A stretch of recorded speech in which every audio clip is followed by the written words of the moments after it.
Watching NewsX, my name is Vineet Malhotra. Indian conglomerate Vedanta has signed a pact with the electronics manufacturing services giant Foxconn to form a joint venture for manufacturing semiconductors in India.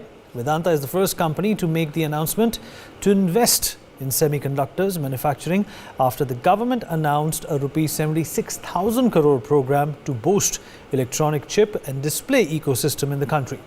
This is also the second attempt of Vedanta to enter the semiconductor space after its earlier plans to set up a display unit with about rupees 60,000 crore investment, which obviously did not take off. But this is big news coming in. This is definitely something that the Indian market will cheer to, as well as the world market will also be elated about, because the shortage in the supply chain, specifically related to semiconductors, is also something which will be taken into account and computed as a result of this uptick. Joining us on the program is Professor Aman Agarwal, Director of Indian Institute of Finance. He's also an economist. Yogendra Kapoor, Senior Economist, is also joining us on the program.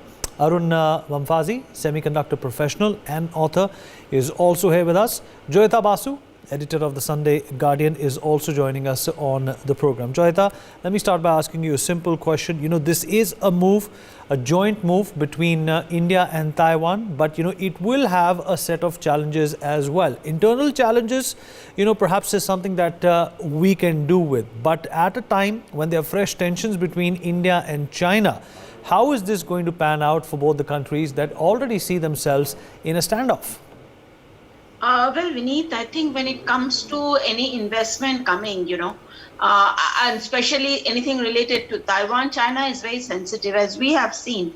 What has been happening? There is, very mysterious incidents have been taking place in many of these firms, especially in South India, and I think Pune also it happened.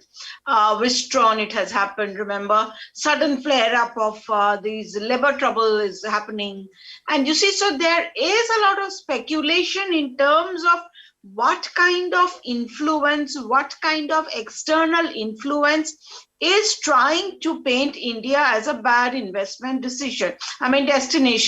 And if we are looking at, in fact, the huge attempt, as we know, as journalists, we know that, that a huge attempt is going on to show India as a very poor investment destination, and it's a socially unstable. It is a cauldron of hate. What is happening, all the troubles that happen in terms of even the smallest incident happening in India gets magnified manifold internationally. Okay, even though, say, for example, it is Canada that is actually under emergency right now.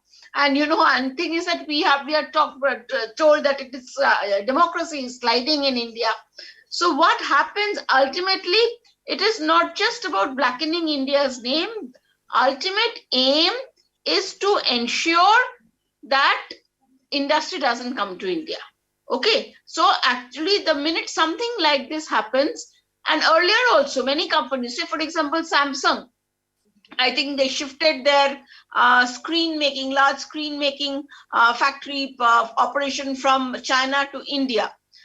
And the more companies diversify, the more stress we start giving in terms of supply chain resilience. It's but natural that these movements will start happening. But we have to watch out for the external enemy. All right, the external enemy. Well, this is one way of, putting forth the fact that India wants to get ahead in the semiconductor market. But Professor Agarwal, this is a situation which has not been prevalent in the country before. We have made attempts to have the semiconductor platform escalated and, energized in the past as well. Why do you think this is going to work this time around? Of course, what I think is that the government is backing this up completely, but there are other problems, some of them which were also pointed out by Joyita Basu.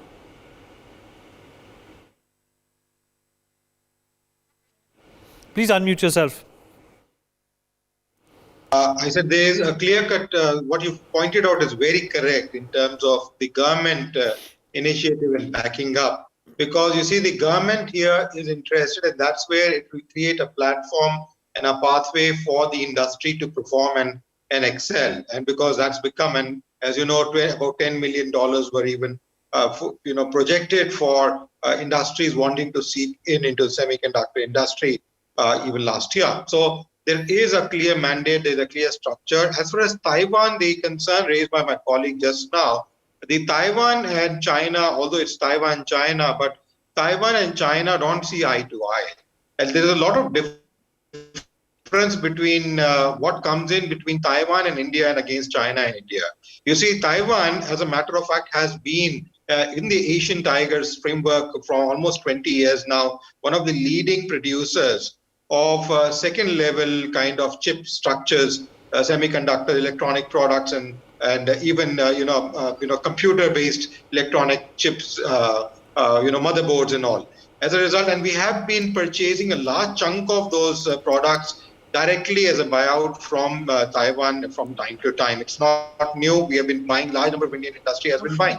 Now this initiative, I think, is a good match because first of all, we have a huge requirement because we are lacking that. As a result, if there are supply chain disruptions, we'll see an extensive price rise in such products which is there, and we will not be able to meet the requirements which the Nirmala Sitharaman ji has talked about in our budget in terms of digitalization, creating digital frameworks, platforms, and various other things which she has mentioned in terms of inducing in this in the country in 2022-23. Now, if we want to do that, we need to set up such kind of structures where there could be joint plants, where one brings in the technology, the know-how, and we give them the platform to go about doing it. And in this process, building a resilient industry. Fortunately, India in the last almost 70, 80 years, I would say, has shown to the world a large number of companies from overseas have come into India, are performing well, are repatriating profits to their countries in Europe and in Asia and all parts of the world. So the fact that they are able to do so and go forward, and even joint ventures have performed. Maruti Suzuki is a perfect example of a joint venture which came up and has been a successful structure in this country since the beginning, even today, and exporting extensively worldwide. So I think the market is there. It's a question of not only creating those products for India, but even value adding them and supplying to the rest of the world and earning foreign exchange reserves for the country. And I think it's a good move. It is something which is required, and I'm happy that it is done now because we are facing a huge chunk of supply chain disruption in terms of semiconductors and other similar electronic products, which I think in due course, in a short span of time, because this is not an industry which requires a huge paraphernalia which may take a year or two. It can be set up in a much faster pace, given the fact that Vedanta has already a framework and requisite infrastructure which could be put to use in terms of bringing in this joint venture on ground. So in my opinion, this is a very good win-win go situation. And I think with the government support, as you rightly pointed out in the beginning, we should see it fly off fairly well. All right. Well, good points there, Professor Agarwal. Yogendra, if you can hear me. Yes, very much, Vineet. Yogendra, the semiconductor market and the adjoining supply chain, which is predominantly, basically, running the world, is in disruption today. Do you think that India has the opportunity, has the capability and the support as well to become the center of the world? Not literally, but when it comes to the supply chain dissemination market scenario, India has this opportunity to replace China, Taiwan, and even the Americans for that matter. Absolutely, Vineet. First of all, I would like to welcome this development that has taken place. Now, I would like to go into the past challenges that have taken place in this country as to why our country has not been able to get into chip manufacturing business as such. There have been three major challenges. The first one is the amount of huge investment that is required in this kind of a project. The second is the power and water utilization, the quality of power, the quality of water, and the supply part. They have been the major challenge in this country in the past. The third is the infrastructure as well as the government support in the past, which has been lacking. So in all, these were the primary reasons which had been creating a lack of ecosystem as such. Now, what has changed now? The most important thing is that what we see is that the government is making all its efforts to act as a facilitator now and not as a roadblock. And there is a development of trust between the government and the private industry. We see that, FDI, although has been increasing on an year-on-year basis in this country, but the private investment has not been taking place. So I think this is going to be a big boost in terms of the manufacturing business taking off in this country. And yes, coming to your point, that can India be a global delivery center? I feel very much. We all know that we have the wherewithal in terms of the skilled and trained people in this country. The only issue has been lack of creation of an ecosystem, and which we see is taking a great drive forward now. And I remain pretty optimistic. And the most important thing will be that the government support needs to be coming in at regular stages, because although they have announced that they will like to finance 50% of the project cost to the eligible manufacturers, but then the point is that it also gets into the point of whether the implementation is taking place in that manner. So I think whether it is industry, whether it is government, whether it is the bank, all of them will have to work as a catalyst to each other, and then we will see a major flip forward, which will help the economy. Arun Mamfazi, if you're there with us. Arun, if you can hear me. Yes, Vineet, can you hear me? Right. Arun, your assessment of the situation and this new development. And this new development was obviously anticipated ever since the government said there will be PLIs attributed to all those companies who are going to be taking up the business of semiconductors. But yet, according to you, what are some of the impediments? What are some of the loopholes that we still need to get over to make this dream a reality and, in fact, take India to that 5 trillion figure, perhaps by 2025? Is semiconductor that horse that can be ridden into that gate of prosperity? Thanks, Vineet. So let me talk in terms of two aspects. One is the Vedanta Foxconn deal in particular, and then second, overall, what India might achieve in the field of semiconductors. So first of all, as far as the Vedanta Foxconn JV is concerned, we still don't have a lot of details. While we should all be happy about both Indian companies as well as Taiwanese companies coming together, we have to also be a little cautious. For example, Foxconn does not have silicon CMOS technology. What it has are component manufacturing as well as silicon carbide, which falls under compound semiconductors, for which also government has policies supporting up to 30% of the capex and so on.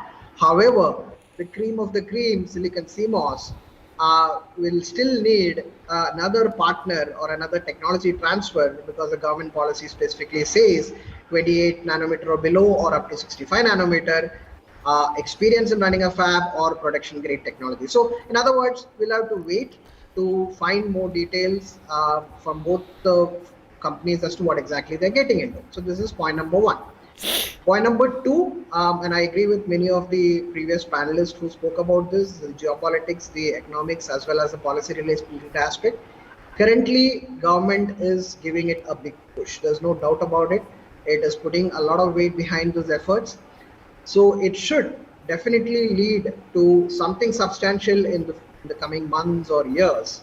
It has also diversified its effects. There is support for design, there is support for compound semiconductor, silicon photonics, and packaging bucket. And then there is display, as well as finally what I keep calling as the cream of the cream, the silicon CMOS. So we might not see a huge improvement or a development in all of this field at once. We may have to give it some time, but one by one, we can definitely make a start. India can definitely make a start in some of these. The silicon CMOS is something which we'll have to still wait and see what technology nodes we might get, which players might come and show interest. However, some of the other ones which are of lesser capex intensive, it is very likely to take off faster and so on. So we'll have to wait and see how this pans out in the next few months. But definitely, compared to the last 2 decades or so, where we have been wanting to do something, the government has taken a decisive step and is pushing it like never before. Right, but do you think that in the next 5 to 6 years, the ecosystem, the comprehensive ecosystem Arun, is going to be in fact in place? Or do you think there is not enough time, you need more? Because this is, after all, a very sophisticated ecosystem that we are talking about. You see, no country can dream to be 100% self-sufficient in terms of the semiconductor supply chain, right? Even the recent news about if Russia gets impacted, some of the gases that are needed and like palladium that is needed for memory and so on might get impacted. So there is a huge number of pieces to this whole ecosystem. So even India cannot dream, of that matter, US or even Taiwan cannot dream to be 100% self-sufficient in all of this.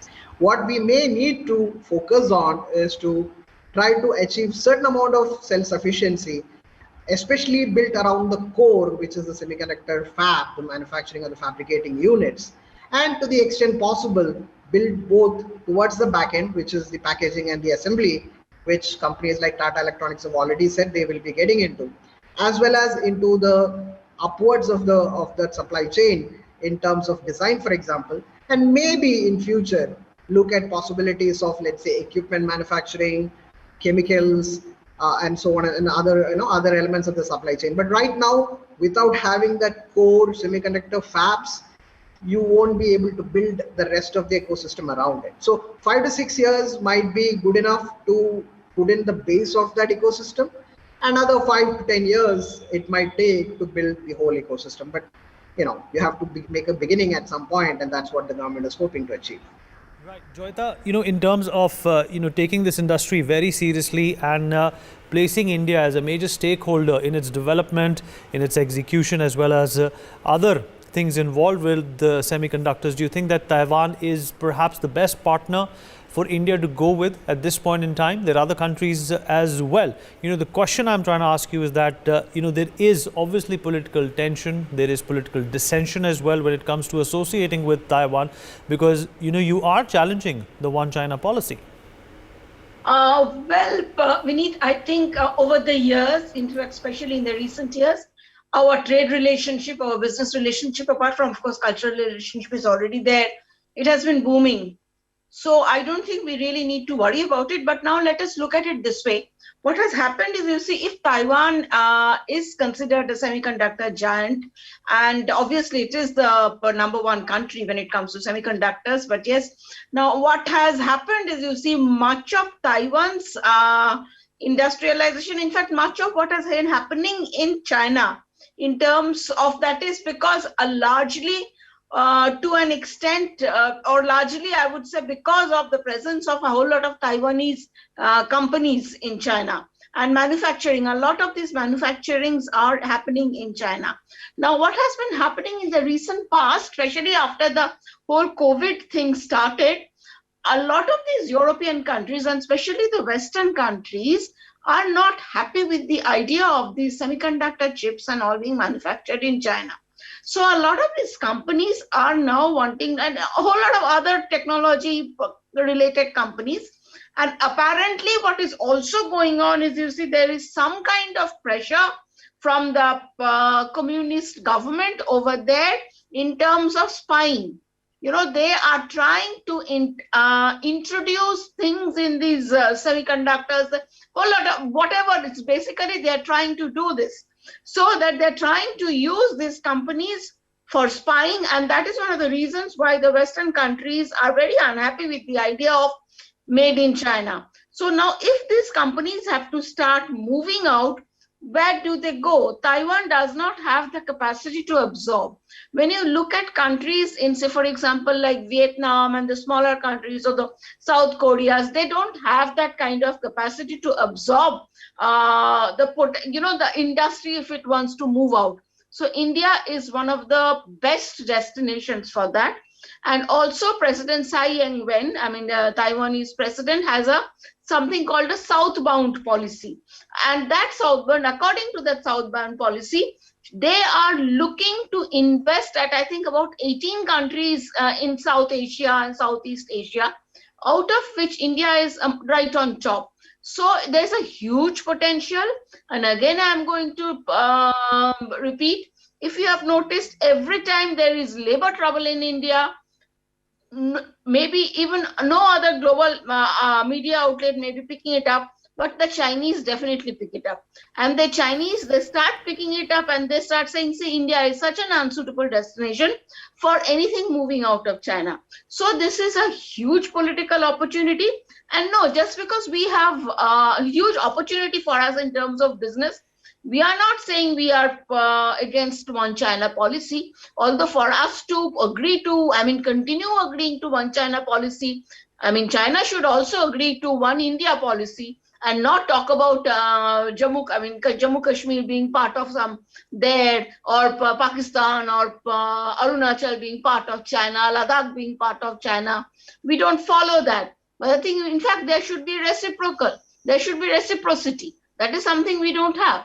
But at the same time, again, I'm going to repeat that we have to be very careful when it comes to this, because China is not liking it and there will be trouble. They will create trouble. They cannot stop us from having business relationship with Taiwan, but they can create trouble in our country.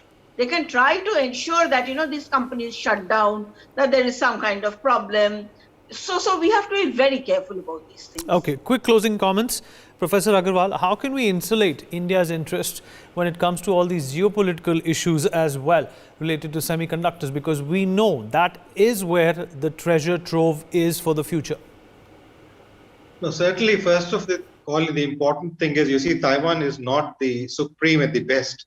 So we are going to the second level as of today in terms of building it up. But that is required if we really want to kickstart it and go forward. And, I don't see those troubles, geopolitical troubles, which are there in terms of moving forward, specifically because of the fact that, India has the capabilities to shield itself. The way the government has taken initiative in terms of taking track and keeping record of the foreign direct investment, which is now invested in India in the last 3 years in particular, and the way the banking system has stabilized and strengthened itself in the last 3-4 years, I think is clear indication of the fact that, we cannot be just rumbled up and anyone can just walk in and start doing things as used to be the case in the past. Firstly. Secondly, I have been to Taiwan twice and I've been to China multiple times, invited by their government to address. There is a clear-cut,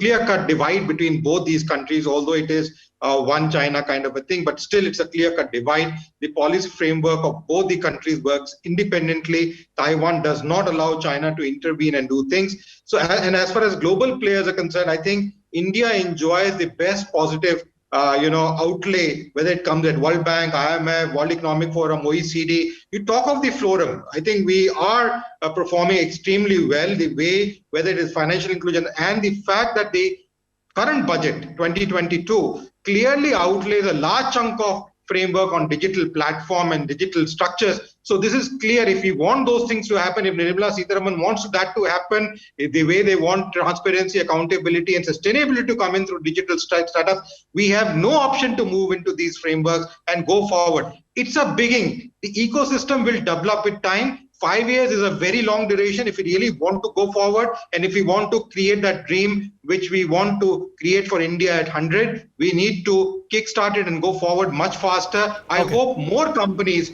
come forward in terms of collaborating at different levels and scopes in terms of building up this, because this is a very important factor for supply chain structures in India. Absolutely. For semiconductors. We've run out of time, Professor Agarwal. Quick closing comments from Mr. Kapoor and Arun. 30 seconds to each one of you, and then we wrap up. Yogendra, coming to you first. Right, Vineet. The only bottleneck in this entire system, I feel, is the management of the labor issues, where they will have to be put at rest and beyond the domestic politics, and wherein I see that the central government as well as the state governments will have to be coming on one page, and then only I feel that the entire, this system will work to the benefit of this country. Okay, Arun? Yeah, so quickly, government has made a good beginning, and now industries in India are also increasingly showing interest. But let us also understand that it is going to be a big effort to get it all in place and the ecosystem to be in place. So let's also be patient. We've all concurred and said and used the phrase that it's a good beginning. And like they say, well begun is half done. Thank you everyone for being a part of this wonderful conversation. For more such videos, subscribe to the NewsX YouTube channel, hit the bell icon.